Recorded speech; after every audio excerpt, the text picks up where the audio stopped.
बिस्मिल्लाहिर्रहमानिर्रहीम। अस्सलाम वालेकुम नाज़रीन, आप यूट्यूब चैनल देख रहे हैं। मैं इमरान खान हूँ। अभी तक ऑपरेशन का सिर्फ नाम सामने आया कि अज़्म इस्तेहकाम नाम से एक ऑपरेशन होने जा रहा है पाकिस्तान में।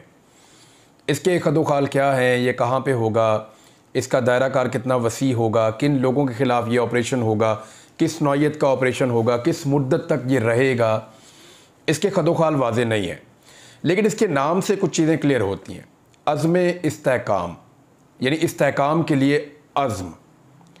अभी जो चाइनीज़ वज़ीर पाकिस्तान में आए थे, उन्होंने जो बातचीत की, पाकिस्तान की सारी पॉलिटिकल पार्टीज़ की वहाँ पे नुमाइंदगी थी, तो उन्होंने दो बातें की थी। दो ऐसे कंसर्न्स हैं जो चाइना को भी हैं, जो IMF को भी हैं, जो वर्ल्ड बैंक को भी हैं, जितने भी पाकिस्तान के इंटरनल और एक्सटर्नल जितने भी लोग पाकिस्तान के स्टेक होल्डर्स हैं, उन सबके ये कंसर्न्स हैं दो चीज़ों के ऊपर। एक तो सिक्योरिटी के कंसर्न्स हैं और दूसरा जो है इस्तेहकाम का मामला, कि पाकिस्तान में इस्तेहकाम नहीं आ रहा। ना माशी तौर पे इस्तेहकाम आ रहा है, ना सियासी तौर पे इस्तेहकाम आ रहा है।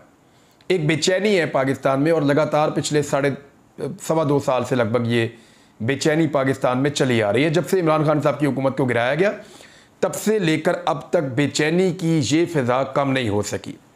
यानी बहुत बड़ी तादाद में लोग एहतजाज करते रहे, लाखों की तादाद में लोग, हज़ारों की तादाद में गिरफ्तार होते रहे। अभी सिर्फ एक डाटा आया गवर्नमेंट ऑफ पंजाब का, जिसमें सिर्फ ये बताया गया कि पंजाब में MPO के तहत कितने लोगों को नज़रबंद किया गया। वो डाटा देखकर मैं हिल गया कि किसी भी जमहूरी दौर में कभी भी इतने बड़े पैमाने पर इस तरह से लोगों को MPO में बंद नहीं किया गया। और जो तादाद इसके अंदर बताई गई वो कुछ 4700 कुछ तादाद बताई गई है।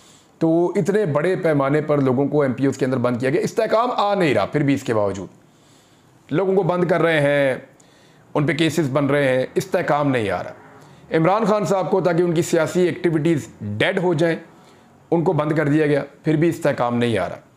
उसके बाद पाकिस्तान में इलेक्शन करवाया गया कि इलेक्शन के नतीजे में इस्तेहकाम आएगा, लेकिन लोगों ने वोट डाल दिया एक पॉलिटिकल पार्टी को, पाकिस्तान तहरीक इंसाफ को, उनके आज़ाद उम्मीदवारों को, और हुकूमत बना दी गई दूसरी पॉलिटिकल पार्टीज़ की। तो वो जो इम्कान था कि पाकिस्तान में इस्तेहकाम आएगा, वो फिर नहीं आ सका। तो अब पाकिस्तान में अज़्म इस्तेहकाम नाम का एक ऑपरेशन जो है वो शुरू किया जा रहा है। क्या इससे पाकिस्तान में इस्तेहकाम आएगा, इसके मकासद क्या है? यानी आप अगर इसका नाम पे गौर करें तो आपको ये आइडिया हो जाता है कि ये ख्वाहिश है पाकिस्तान में इस्तेहकाम लाने की, कि इस्तेहकाम होना चाहिए, क्योंकि इसके बगैर काम चलेगा नहीं। इस्तेहकाम कब आएगा? जब पाकिस्तान में सियासी इस्तेहकाम होगा और फिर ही माशी इस्तेहकाम आएगा, और फिर सिक्योरिटी के आपके इश्यूज भी आहिस्ता आहिस्ता हल होंगे। लेकिन ये ऑपरेशन जो है, इसके बारे में भी बहुत सारे सवालात बाकी हैं। अली अमीन गंडापुर ने एक बहुत अजीबो गरीब मामला लाकर सामने रख दिया। यानी इमरान खान साहब से उन्होंने मुलाकात की, उस मुलाकात के हवाले से वन लाइनर जो खबर बाहर आई वो यही आई कि इमरान खान साहब ने हमायत नहीं की इस ऑपरेशन की, बल्कि उन्होंने मुखालफत की है मिलिट्री ऑपरेशन की या किसी भी नए ऑपरेशन की। मामला यह है कि इमरान खान साहब हमेशा से हर तरह के मिलिट्री ऑपरेशन की मुखालफत ही करते चले आए, और वो हमेशा ये कहते हैं कि जनाब आप डायलॉग करें। अब सारे मामला जो हैं वो हमेशा डायलॉग से हल नहीं होते। कहीं ना कहीं रियासत को अपनी ताकत भी शो करनी पड़ती है, अपनी डेटरेंस भी शो करनी पड़ती है। ये एक अलग हकायक है। लेकिन इमरान खान साहब का फार्मूला ये है कि एंड ऑफ द डे आपको टेबल पे बैठना पड़ता है और आपको मसाइल के हल के लिए डायलॉग करना पड़ता है। वायलेंस या तशद्दुद से मामला ख़राब होते हैं, ये इमरान खान साहब का मानना है। अब अली अमीन गंडापुर ने एक नया मुद्दा खड़ा कर दिया। एक बहुत अजीबोगरीब चीज़ अचानक उनकी तरफ से आई। उन्होंने कहा कि एपेक्स कमेटी में ऑपरेशन का जिक्र नहीं था। अब जिस एपेक्स कमेटी को बुनियाद बनाकर यह कहा जा रहा है कि उस एपेक्स कमेटी में यह फैसला हुआ, अली अमीन गंडापुर भी मौजूद थे, और अब एक नया ऑपरेशन शुरू किया जा रहा है जिसका नाम होगा अज़्म इस्तेहकाम। लेकिन अली अमीन गंडापुर ये कह रहे हैं कि उस एपेक्स कमेटी में ऑपरेशन का जिक्र नहीं था। इमरान खान साहब से मुलाकात करने के बाद उन्होंने कहा कि इमरान खान वज़ीर-ए-आज़म बने तो दहशतगर्दी में कमी आई थी। एपेक्स कमेटी के इजलास में एक पॉलिसी बताई गई थी। उन्होंने कहा कि इस मामले पर पार्लियामान को एतमाद में लेना ज़रूरी है। हम लोगों ने माशी, जानी और माली तौर पर बहुत नुकसान उठाया है। आज तक हमारे लोगों को वो पैसा नहीं मिला जो उनको मिलना चाहिए था। कोई पता नहीं कि अमेरिका से जो पैसा मिला वो कहाँ गया। इस तरह की कोई भी चीज़ की इजाज़त नहीं होगी। अगर उन्होंने ऐसा कुछ करना है तो जब प्लान सामने आएगा तो बात होगी, लेकिन फ़िलहाल कोई पॉलिसी नहीं आई है। ये क्लियरली अली अमीन गंडापुर ने कहा। दूसरी जानिब जो सहाफ़ी हैं वो अपने टामे लगा रहे हैं। कोई कह रहा है जी इस ऑपरेशन में जो है वो सोशल मीडिया को पकड़ लिया जाएगा, कोई कह रहा है इस ऑपरेशन के अंदर जो है वो घर में बैठे हुए लोगों को गिरफ्तार कर लिया जाएगा, कोई कह रहा है जी इस ऑपरेशन में सियासी मकासद हासिल किए जाएंगे, कोई कह रहा है जी इस ऑपरेशन में दहशतगर्दों के खिलाफ सिर्फ कार्रवाई होगी। तो हर एक की जितनी ज़बानें हैं ना, जितने मुंह उतनी बातें हमें सुनने को मिल रही हैं। लेकिन गंडापुर साहब ने कहा कि असल मामला जो है वो अफगानिस्तान से। बिलावल जब वज़ीर ख़ारजा बने तो सारी दुनिया का उन्होंने चक्कर लगाया, लेकिन वो अफगानिस्तान नहीं गया। क्यों? क्योंकि उनको परवाह ही नहीं थी।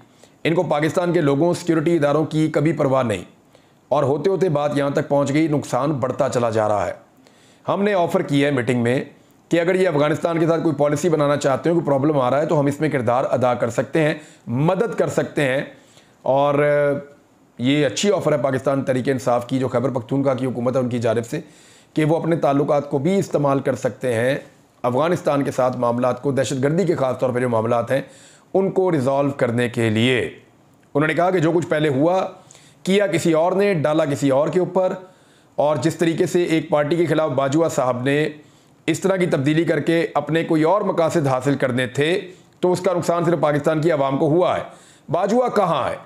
आज वो तो चले गए, वो पाकिस्तान आते भी नहीं हैं, अब घूम रहे हैं, मगर हमने यहाँ रहना है और हमने उसे भुगतना है। हम पाकिस्तान में अमन के लिए हर हद तक जाने के लिए तैयार हैं। उन्होंने कहा कि इमरान खान मुज़ाकरात के लिए तैयार है, जो मुलाकात होगी वो सबके सामने होगी। मेरे इदारों के साथ कोई बातचीत नहीं हुई।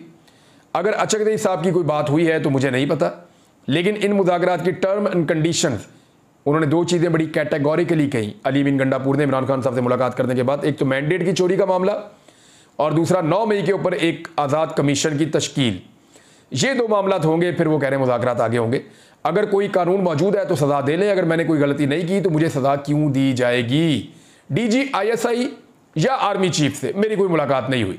मैं मिलना चाहता हूँ, और जहाँ तक ऑपरेशन की बात है तो इसमें वजाहत नहीं है कि प्लान के बाद ही बातचीत होगी।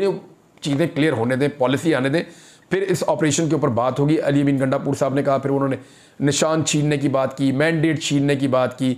मैंडेट चोरों के साथ कहा जाता है बैठें, ये उम्मीद की जाती है तो ये नहीं होगा, यानी इमरान खान साहब अंदर डटे हुए हैं, इसका मतलब है। अली अमीन गंडापुर इमरान खान से मिलकर आते हैं और मिलकर आके कहते हैं कि मैंडेट चोरों के साथ नहीं बैठेंगे। अगर ये कोई सोच रहा है तो ये गलत सोच है, ऐसा नहीं होगा। फिर कमिश्नर रावलपिंडी के मामले पे उन्होंने बात की। फिर उन्होंने कहा हम बिजली हम बनाते हैं लेकिन हमें बिजली मिलती नहीं है। फिर अपने सूबे के जो बिजली के मसाइल हैं उसके ऊपर उन्होंने बात की।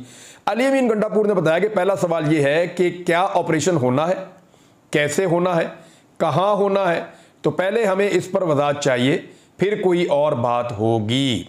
ये जी अली अमीन गंडापुर साहब।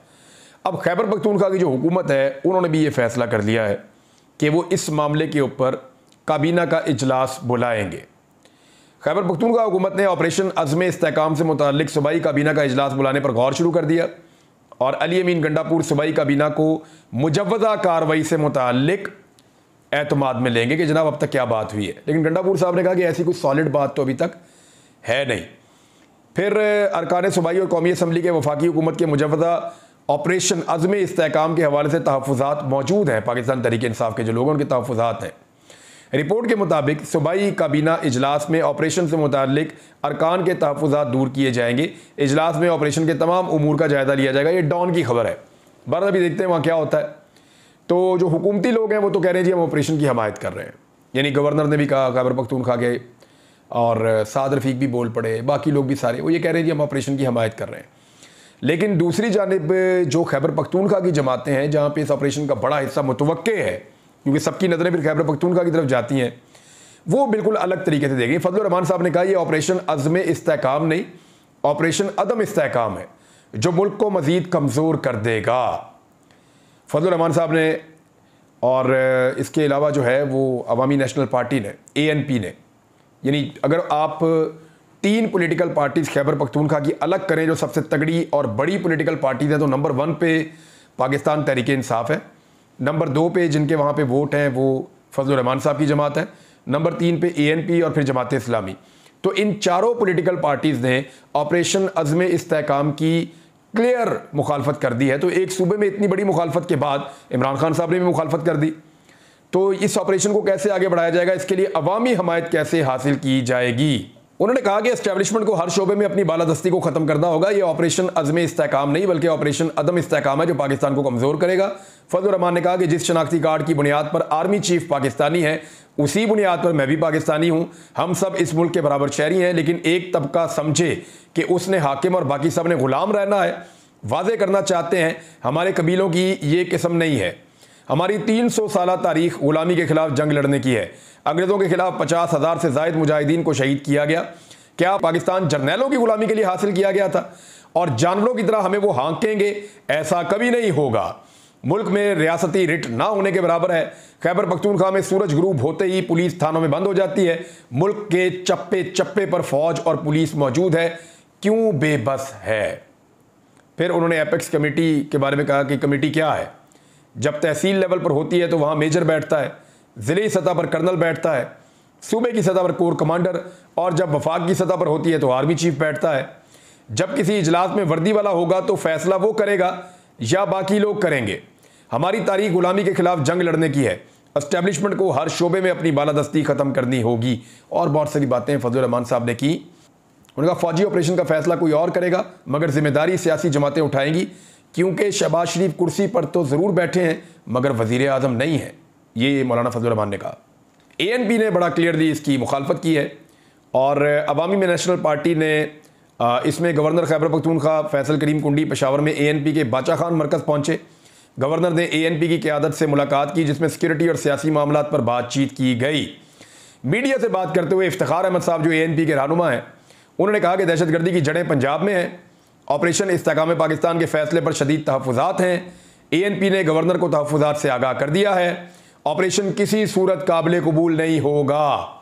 यानी जो तीसरी बड़ी जमात है इस वक्त खैबर पख्तूनख्वा की, उसने भी इनकार कर दिया है और पब्लिक के अंदर भी इस ऑपरेशन को लेकर बहुत ज़्यादा चेमगोइयाँ हो रही हैं। अभी इसका स्ट्रक्चर नहीं है। मेरे ख्याल में गवर्नमेंट की ये रिस्पॉन्सिबिलिटी है और इस्टेब्लिशमेंट की ये रिस्पॉन्सिबिलिटी है। सबसे पहले तो होना ये चाहिए कि अस्करी क़यादत जो है वो पार्लियामान को एतमाद में ले, फिर वहाँ से ये इन्फॉर्मेशन आए और बताया जाए कि इस ऑपरेशन को क्यों करना है, कहाँ कहाँ करना है, इसके मकासद क्या हैं, ये किस नौइयत का होगा, कितना अरसा चलेगा। और ये सारी चीज़ें जब सामने आएंगी तो फिर पब्लिक को ओपिनियन बनाने में आसानी रहेगी। नाज़रीन, एक केस जो है वो सुप्रीम कोर्ट ऑफ पाकिस्तान में चल रहा है। मैं वहाँ गया भी था और मैंने जाके उसकी समाअत सुनी भी है। 13 रुकनी बेंच है, कादी फ़ायज़ ईसा साहब की सरबराही में मखसूस नशिस्तों वाला केस सुन रहा है कि किसको मिलेंगी। तो अभी तक जो दिखाई दे रहा है कि 4-5 जजेस का मूड, तो 5 या 6 जजेस का तो बड़ा क्लियर है। वो तो ये समझते हैं कि पाकिस्तान तहरीक इंसाफ के साथ ज़्यादती हुई है और जजेस ज़्यादातर जो रिमार्क्स दे रहे हैं उनमें ये समझ आ रही है कि ये सीटें कम से कम उन लोगों को नहीं मिलनी चाहिए जो लोग इलेक्शन हारे हैं। जीतने वाले जो हैं उनके लिए अभी थोड़ा प्रॉब्लम मौजूद है क्योंकि वो कानूनी नुक्ते हैं जिनके ऊपर बातचीत हो रही है, लेकिन जो हार गए ये सीटें उनको कैसे मिल सकती हैं, ये एक बड़ा नुक्ता है जो वहाँ पर डिस्कस हो रहा है। दूसरा, पाकिस्तान तहरीक इंसाफ के बारे में बार बार वहाँ पे मुख्तलिफ जजेस ये कह रहे हैं कि तहरीक इंसाफ बतौर पॉलिटिकल पार्टी मौजूद है, उसका सिर्फ इंतखाबी निशान गया है और जो लोग दूसरे इंतखाबी निशान के ऊपर इलेक्शन लड़े हैं और उन्होंने अपना एफिडेविट दिया है कि वो तहरीक इंसाफ का हिस्सा है, तो उनको कोई और पार्टी ज्वाइन करने की ज़रूरत ही नहीं है, वो स्टिल तहरीक इंसाफ का हिस्सा है। तो ये बड़ी एक अजीबोगरीब किस्म की सूरत हाल पैदा हो गई है पाकिस्तान तहरीक इंसाफ के लिए। और इसमें फ़ैसला क्या आता है, मैंने सलमान अकरम राजा साहब से भी बात की, दीगर जो आज वकला वहाँ मौजूद थे उनसे भी बात की, कुछ वकला केस को सुनने के लिए आए थे उनसे, और जो सहाफ़ी मौजूद है उनसे भी बात की। तो सबका ये कहना है कि कादी फ़ायज़ ईसा साहब के पास इस वक्त इस बेंच में अक्सरियत मौजूद है और जो 3 नए जजेस सुप्रीम कोर्ट पहुँचे उनको इस बेंच का हिस्सा नहीं बनाया गया। तो फुल कोर्ट इसको आप कह भी सकते हैं और इस वक्त नहीं भी कह सकते क्योंकि 3 नए जजेस हैं, उनको नहीं बनाया गया। और कुछ लोग कहते हैं कि अगर वो जजेस आ जाएंगे तो फिर इसकी फॉर्मेशन तब्दील हो जाएगी। तो कादी साहब के पास एक थिन मेजॉरिटी मौजूद है, मुझे वहाँ लोगों ने ये कहा, और जो वो चाहेंगे शायद फ़ैसला उस तरह का आएगा। लेकिन बहुत सारे लोग ये भी कह रहे हैं कि ये अनएक्सपेक्टेड एक फ़ैसला आ सकता है और उससे पाकिस्तान तहरीक इंसाफ को फ़ायदा भी हो सकता है। लेट्स सी इसमें क्या होता है। लेकिन एक और चीज़ का फ़ैसला आज आया और ये बहुत बड़ी डेवलपमेंट है। मैंने आपसे कई दफ़ा कहा कि जिस वक्त जब भी इस्लामाबाद की 3 सीटें डिसाइड हो गई, मामला ख़त्म, फिनिश। वो कैसे?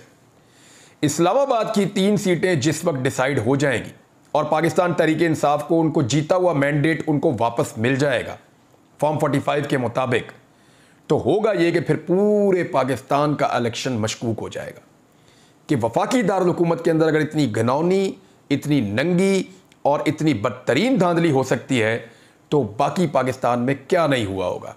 ये सवाल फिर पूरी दुनिया में उठाया जाएगा। और इन 3 सीटों के मामले पे जो डेवलपमेंट है मेरे पास वो बहुत बड़ी है।